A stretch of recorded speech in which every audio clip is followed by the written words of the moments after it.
오늘 시편 107편의 말씀 인생에게 행하신 기적이라는 제목으로 함께 은혜를 나누고자 준비하였습니다. 오늘 이 본문의 말씀의 가장 중요한 키워드는 인자하심이에요. 인자하심. 그래서 1절 말씀에 여호와께 감사하라 그는 선하시며 그 인자하심이 영원함이로다. 이 107편만 있는 게 아니라 다른 시편에도 요 같은 그 구절이 아주 많이 반복되죠.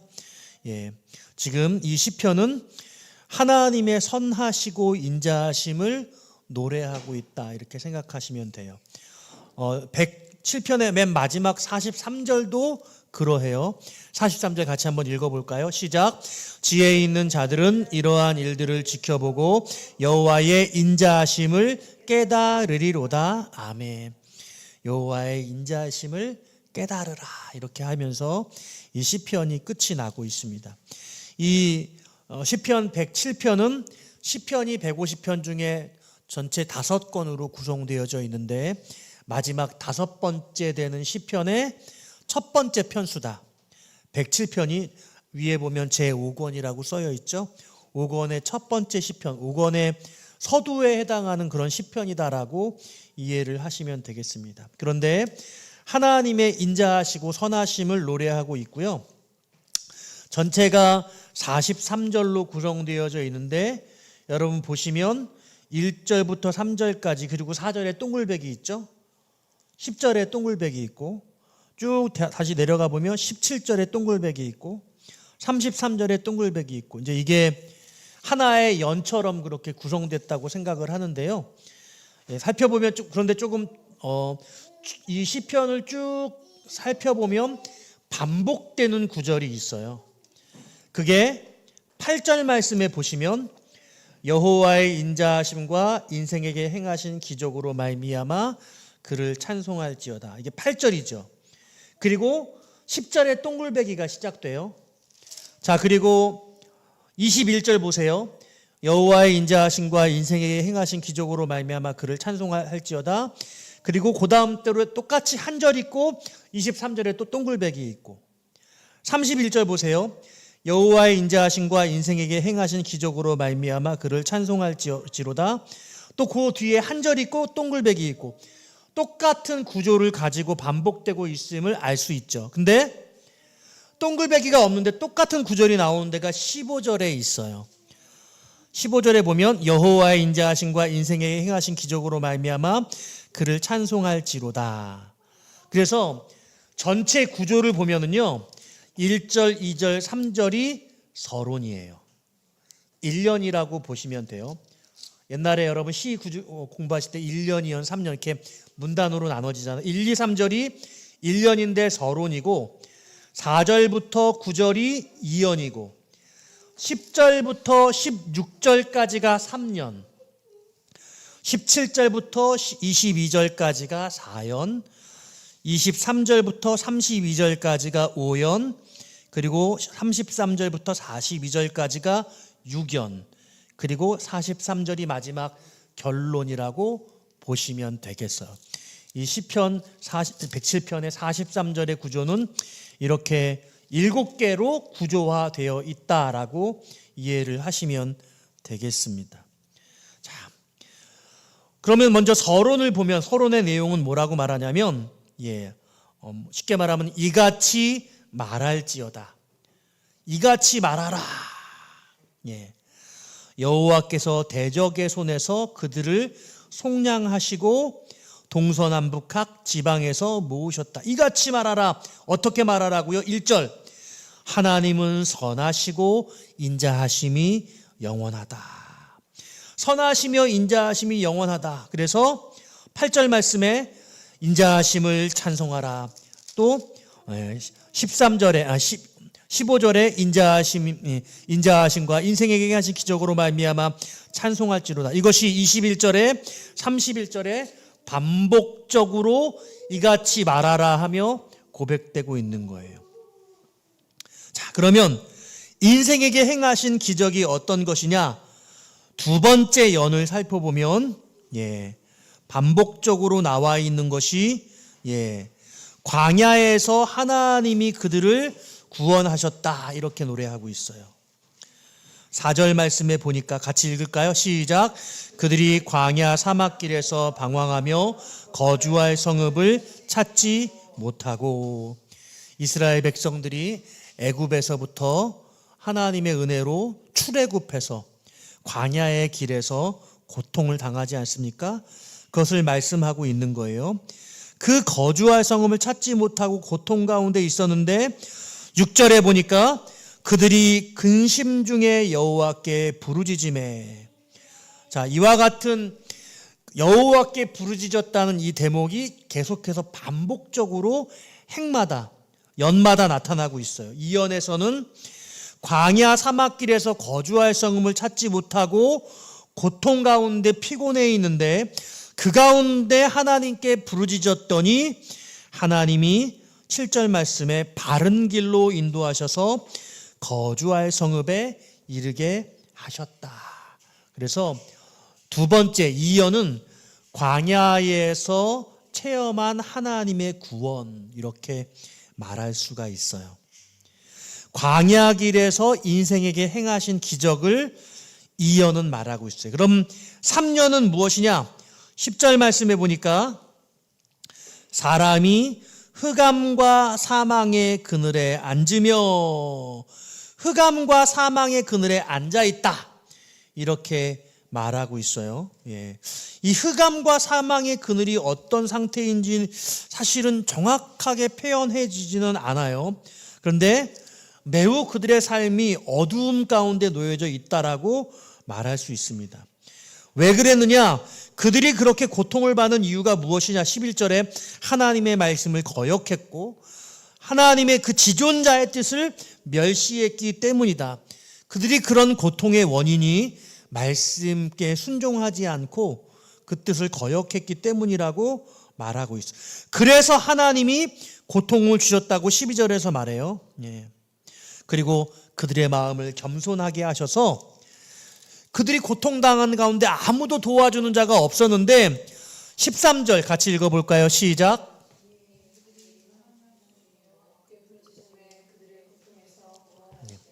자, 예, 여호와께 부르짖음에 이 말씀이 지금 또 반복적으로 나오고 있죠. 6절 말씀 근심 중에 여호와께 부르짖음에 이 말씀이 13절에 오니까 그 환난 중에 여호와께 부르짖음에. 자, 앞에서는 근심이었어요. 마음의 문제였는데 13절은 환난이죠. 이것은 삶의 문제, 생활의 문제로 좀 더 뼛속 깊이 침투되고 있는 고통을 고백하고 있는 거죠. 이 10절에서 흑암과 사망의 그늘이라는 단어가 14절에 다시 등장하죠.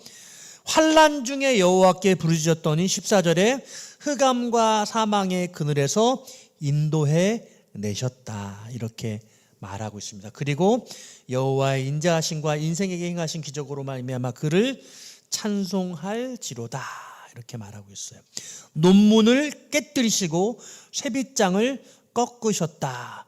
자, 이것이 구체적으로 이스라엘 백성들의 어떤 정황을 말하고 있는 것인지는 말하고 있지 않은데 흑암과 사망의 그늘 가운데 있는 이스라엘 백성들을 그 흑암 가운데서 사망의 그늘에서 인도하셨다. 이것을 논문을 깨뜨리고 쇠빗장을 꺾었다라고 그렇게 말씀해 주시고 계세요.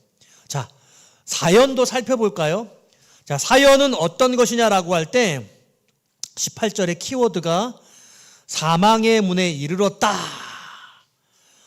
이렇게 말해요. 죽음에 이르게 되었다고 말해요. 근데 이 죽음은 무엇으로 말미암은 죽음이냐? 정확하게 말하고 있지 않은데 하나님이 어떻게 그것을 회복시켰는가를 보면 20절의 말씀에 그가 그의 말씀을 보내어 그들을 어떻게 하셨다? 고치셨다. 위험한 지경에서 건지셨다. 아마도 그래서 이 17절에 있는 이스라엘 백성들의 문제는 질병 가운데 고치신 것이 아니냐.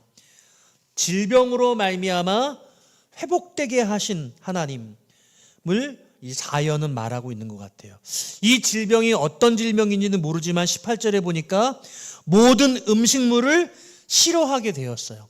여러분 코로나 걸렸을 때 가장 중요한 그 질병의 그 통증의 그 원인 중 중에 하나가 음식물의 맛이 없어지는 거잖아요. 먹을 맛이 안 생겨요. 그러니까 이 질병의 원인이 무엇인지는 잘 모르겠지만 음식물을 싫어할 만큼 큰 고통의 문제를 가지고 있었어요. 그것을 17절에서 뭐라고 말하냐면 미련한 자들은 그들의 죄악의 길을 따르고 악을 범했기 때문에 고난을 받았다. 이와 같은 질병을 얻게 되어진 이유가 무엇이냐? 악을 범했기 때문에 그 미련함 때문에 죄악의 길을 따라서 이 고통을, 이 질병을 얻게 되었다. 그런데 하나님이 이 질병을 어떻게 고치셨냐? 하나님의 말씀으로 고치셨다. 위험한 지경에서 건지셨다. 이렇게 말하고 있는 겁니다. 계속해서 똑같은 그런 구조를 가지고 되풀이되고 있습니다. 자, 오연으로 넘어가 보면은요, 23절부터 32절까지죠. 오연은 어떻게 이야기하고 있냐면, 자, 23절부터 읽죠. 시작. 배들을 바다에 띄우며 큰 물에서 일을 하는 자는, 자, 25절에 보니까 여호와께서 명령하신즉 광풍이 일어나 바다 물결을 일으키는도다. 큰 풍랑을 맞이한 거예요. 큰 풍랑을 맞이한 이스라엘. 그런데 어떻게 기도하고 있습니까? 28절에 이에 그들이 그들의 고통 때문에 여호와께 부르짖음에 그가 그들의 고통에서 그들을 인도하여 내셨다. 그리고 29절에 광풍을 고요하게 하셔서 물결도 잔잔하게 하시는도다. 여러분 잘 아시는 것처럼 예수님이 제자들과 함께 갈릴리 바다를 건너갈 때에 사역을 하시고 피곤하셔서 그 배 안에서 주무시고 있는데 그 풍랑을 만져서 더 겁과 두려움에 떨린 그 제자들이 예수님을 흔들어 깨우죠. 예수님이 뭐라고 말씀하셨어요? 왜 이렇게 믿음이 없느냐? 예수님이 함께 계심으로 두려워할 이유가 없다. 굳이 예수님 깨우지 않았어도 그들은 그 바다를 무사히 건너갈 수 있을 것임을 말씀하시고 계시는데, 그렇지만 그럼에도 불구하고 예수님이 일어나셔서 바다를 명해서 그 풍랑을 고요하게 하셨죠. 그 사건이 떠올라요. 광풍 가운데, 풍랑 가운데 하나님께서 그 광풍을 고요하게, 물결을 잔잔하게 하셨다. 그래서 뭐라고 말해요? 30절에 보니까 같이 읽죠. 30절은 시작. 그들이 평온함으로 말미암아 기뻐하는 중에 여호와께서 그들을 바라는 항구로 인도하시는도다.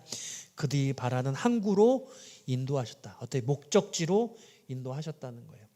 우리의 인생에 풍랑을 만났을 때 그 풍랑 가운데 우리가 배가 파선해서 우리가 다 죽어지게 되는 것 같고 망가지게 되는 것 같아도 하나님 그 풍랑을 고요하게 하시고 그리고 마침내는 소망의 항구, 그 목적지에 다다르게 하실 것임을 오늘 이 시편이 노래하고 있어요.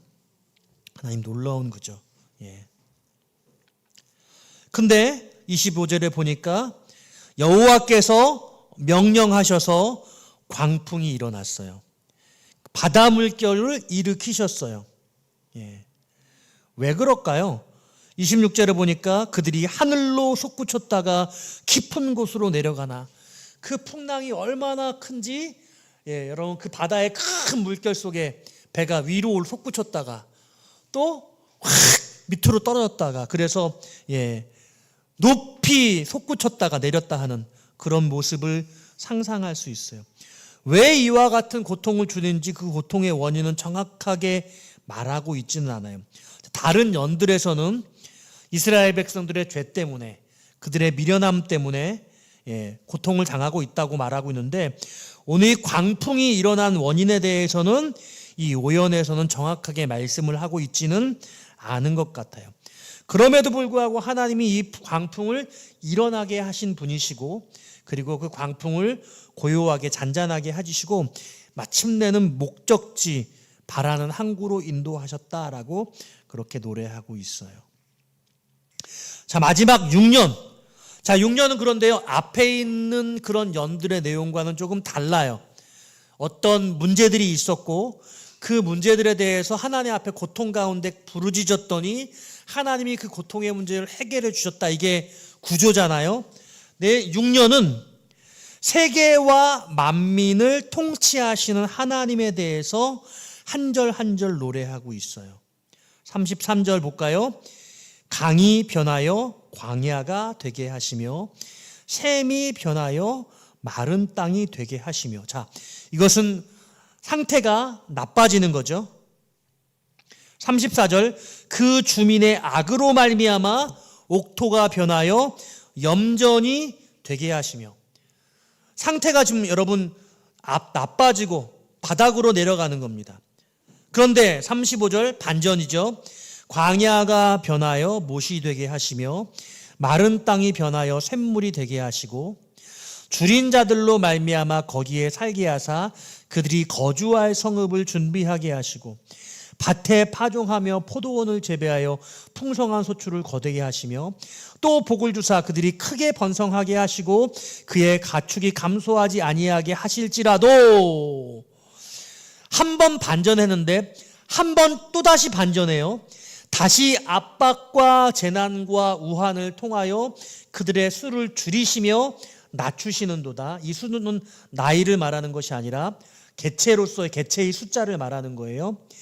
여호와께서 고관들에게 능욕을 쏟아 부으시고 길 없는 황야에서 유리하게 하시는도다. 나빠졌다가 좋아졌다가 다시 나빠졌어요. 그런데 그러는 가운데서 궁핍한 자는 그의 고통으로부터 건져내시고 그의 가족을 양떼같이 지켜주시나니 정직한 자는 보고 기뻐하며 모든 사악한 자는 자기 입을 봉하리로다. 여러분, 고난 가운데, 고통 가운데서 하나님 회복하게 하시고 그렇게 놀랍게 풍성하게 하시다가 다시 고통이 임해서 어려움이 있지만 그 어려움 가운데도 그 하나님이 가엾은 자들, 연약한 자들을 지키시고 보호해 주신다. 어떤 자들을? 42절에 보니까 정직한 자들은. 그러므로 결론적으로 지혜가 있다고 한다면 이러한 일들을 지켜보고 여호와의 인자하심을 깨달으라. 시편이 이렇게. 자, 여러분, 이 107편에 보니까 각각의 연을 통해서 삶의 깊은 고통을 회복시키시는 하나님의 모습을 연마다 노래하다가 마지막 6년에 가서는 인생의 높아지고 낮아지는 이런 사이클들, 그런 가운데 우리가 어떤 태도를 취해야 할 것인가에 대한 매우 중요한 가르침을 주시고 계시는 거죠. 그래서 오늘 이 시편 107편을 세 가지 정도로 교훈을 생각해 볼 수 있는데, 첫 번째로는요, 하나님의 선하시고 인자하심을 잊지 말라. 하나님은 선하신 분이에요. 하나님은 인자하신 분이에요.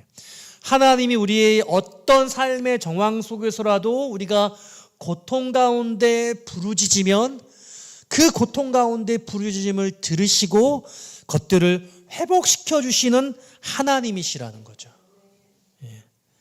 그러니까 우리가 지금 인생의 상승 사이클을 걷고 있는 것인지 하강의 국면, 내리막길을 걷고 있는 것인지, 그것은 인생마다, 삶의 상황마다, 때때마다 다를 수 있어요. 그러나 이런 인생의 사이클은 어떻게 생각하면 너무나 마땅하고 당연한 거예요. 좋아질 때가 있으면 나빠질 때가 있고, 막 젊어서 승승장구할 때가 있으면 막 내리막길을 그런 걸을 때가 있다는 거죠. 산유의 교회도 17년의 기간들을 오면서 어려운 시간들을 보냈고 지금은 상승 국면을 맞이하고 있는 것 같아요. 그런데 그렇다고 우리가 자만할 게 아니라는 거예요. 하나님이 언제 또 어려움을 주실지 우리는 알 수 없어요.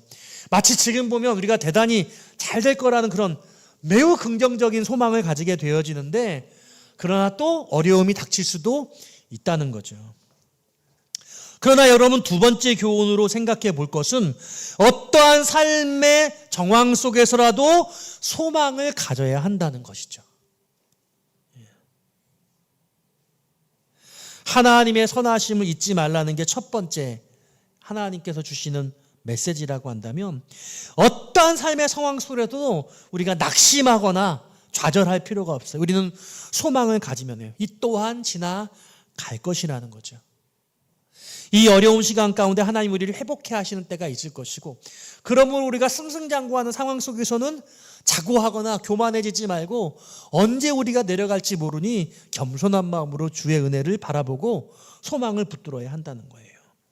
그리고 마지막 세 번째로 하나님께 늘 감사를 고백해야 한다는 거예요.